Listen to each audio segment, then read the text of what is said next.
I challenge you to a duel. It's the only argument I need.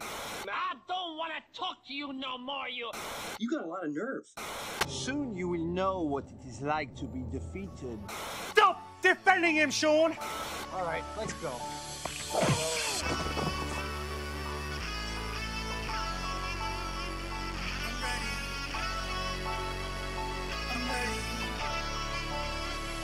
I'm ready for us today. You are the pain. All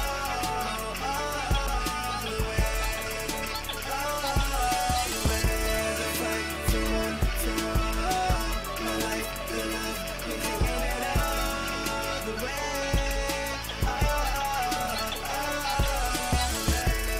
Welcome into the Sleeper Wire Great Debate Show, guys, where we do a quick debate-style argument between two players. I am your host, Professor Chris, and I want to welcome you to the last great debate of 2020, and it is my absolute pleasure to have Dirty Jobs Mike on the last great debate of this season. Mike, how's it going, man? Not too bad. I really like our tradition of starting them out and ending them out. I know you had a lot of guests throughout the season, so I didn't get a whole lot of chances to hop in there, but definitely excited to be on it again, man. I love the great debates. And you know what? That was intentional. Nobody from Sleeper Wire was on the great debate this entire season, so I tried to get all guests, and I was able to do it. Nice. That's awesome. And I mean, what's different? Like, all those damn guys not answering that thread. Jeez, it's embarrassing, Chris. It's embarrassing. Yeah, it is what it is, though. Amen. It is what it is. Amen to that. All right, well, everybody, here's how the show goes. We each have a player that we are arguing for. We get 2 minutes to argue for our player, 90 seconds for a rebuttal, and then we're going to flip, and then we finish it up with final thoughts, and we are wrapping up the season talking about Nelson Agholor and Tim Patrick. So two guys who I don't know if we thought we were going to mention before the season coming in. I've got Agholor, and Mike, you have Patrick, and I'm going to kick us off here if that's cool. Yeah, that's fine. So not one time this offseason did I think I would be arguing for Nelson Agholor. Not one time. However, as this season has gone on, there have been a couple of times where I brought up Agholor with previous guests when we were, like DMing before Monday night, deciding on which players to talk about, and it just didn't work out. We're talking about two guys who I've actually been wanting to debate for a few weeks now, both Agholor and Patrick. And so let me get into Nelson Agholor. When looking at the Las Vegas Raiders, the first thing you notice is how Darren Waller is the clear number one option for Derek Carr in the receiving game. He has more than twice as many targets as the next player. However, he's not leading the team in touchdowns. That honor belongs to Nelson Agholor with 6 on the season. And this week, he had 6 catches on 9 targets for 88 yards and a touchdown. And this was actually the second time he's had 9 targets in a game this season. And the last time he did it, it was 5 catches for 107 yards and a touchdown. He's scored in 6 of the 10 games this season, so more than half the games he's given you a touchdown. He's a guy who is game flow dependent, though. I will give you that. But however, when the Raiders need to pass a lot due to being down, it seems like Nelson Agholor scores. In the 5 games that they were getting blown out, or games that were high scoring, it's happened 5 of the last 7 games, he gets into the end zone. And the 2 games he didn't in the last 7 were a 16-6 game in Cleveland, and then Week 10 when the Raiders just absolutely destroyed the Broncos 37-12. And honestly, they just didn't need to throw the ball. They were doing fine with Devontae Booker and Josh Jacobs. This week, the Raiders are traveling to Atlanta. The Raiders defense has been giving up a lot of points on the season, 24 or more points in 8 of their 10 games. And the Falcons are a great offense when they're at home and firing on all cylinders. Expect Derek Carr to have to throw a lot in this game to keep up. All right, let's move to that rebuttal. Mike, take it away. Okay, so with you 100,000,000% that I cannot believe we are sitting here debating over whether Nelson Agholor should be on a football team or even on your fantasy team. Like, I mean, I could see why we were talking about him not being on a team. But anyways, I digress. I feel like you only like Nelson Agholor because he gets in the touchdown. I mean, outside of that, the guy's only had 24 catches this whole entire season.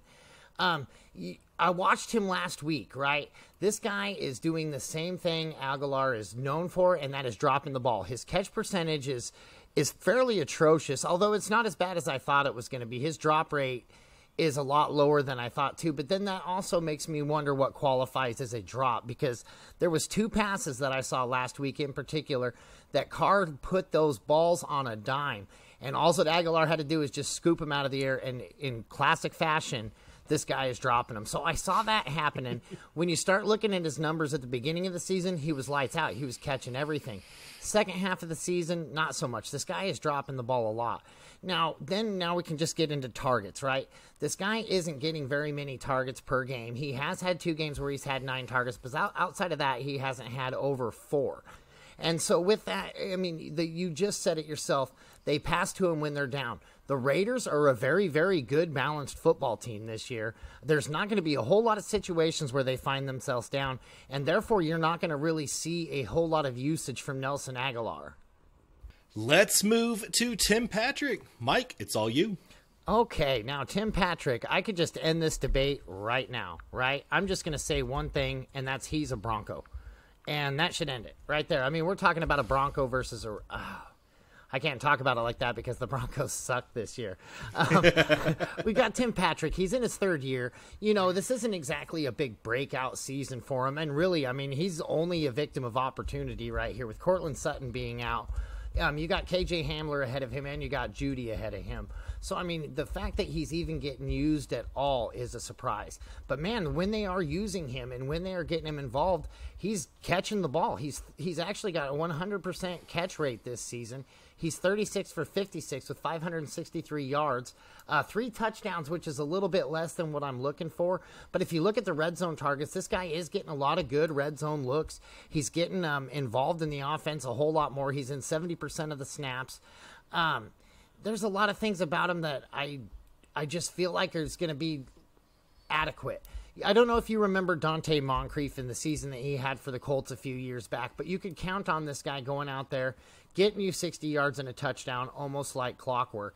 And I feel like Tim Patrick is that guy. He's going to go out there. He's going to be consistent. There was only one game recently that he didn't have more than 5 targets or 7 targets, and that's when he got kicked out for fighting Isaiah Johnson in the 4th, and that was the garbage time. That's when Tim Patrick really kind of shines. Other than that, you know, I mean, we're talking about Nelson Agholor and him. And so Denver for the rest of the season has New Orleans, Kansas City, Carolina, Bills, and the Chargers. We're talking about teams that are going to be shellacking the Broncos. They're always going to be playing from behind in every single one of those contests, save maybe the Bills. The Bills and them may be close because Denver does have a slightly decent defense.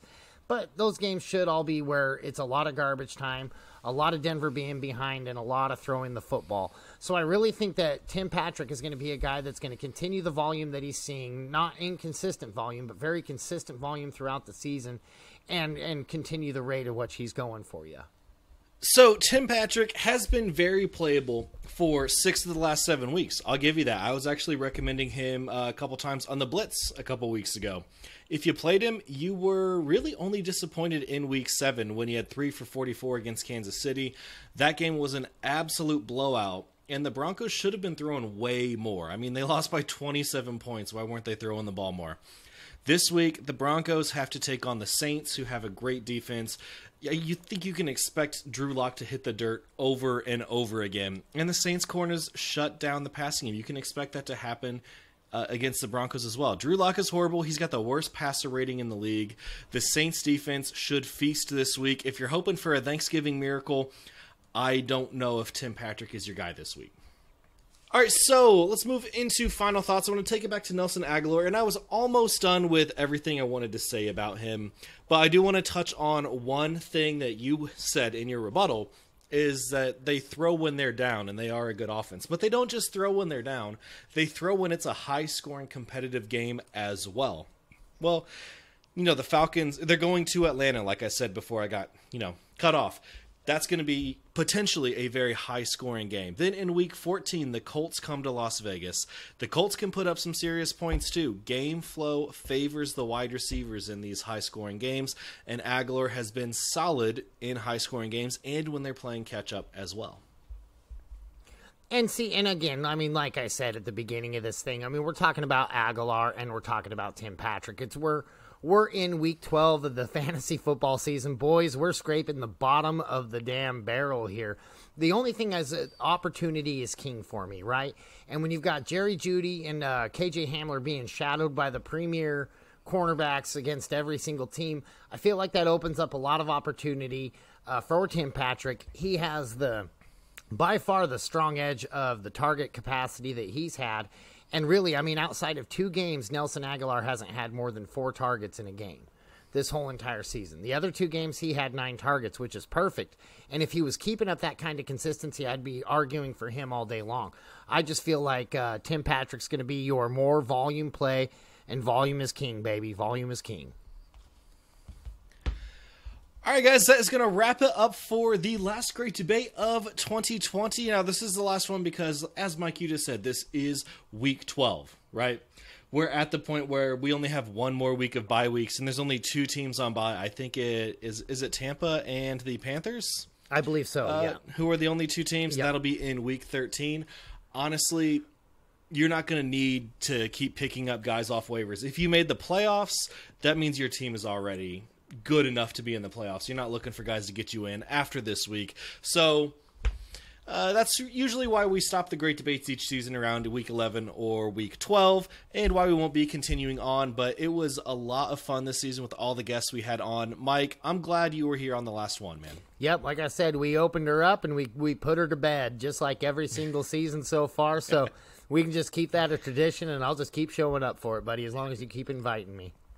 Absolutely. Guys, you can follow us on Twitter at Sleeper Show. I'm on there at Prof_Chris SW. And Mike, they can get at you at Dr. Kane21, if I'm not mistaken. No, Dirty Jobs 21. At Dirty Jobs 21. Yes, Dr. Kane 21 was his old one. That was my old one. That's a good memory, though. It's been a while since I've had Mike on the outro. Thanks for tuning in, guys. We'll catch you in 2021. Goodbye.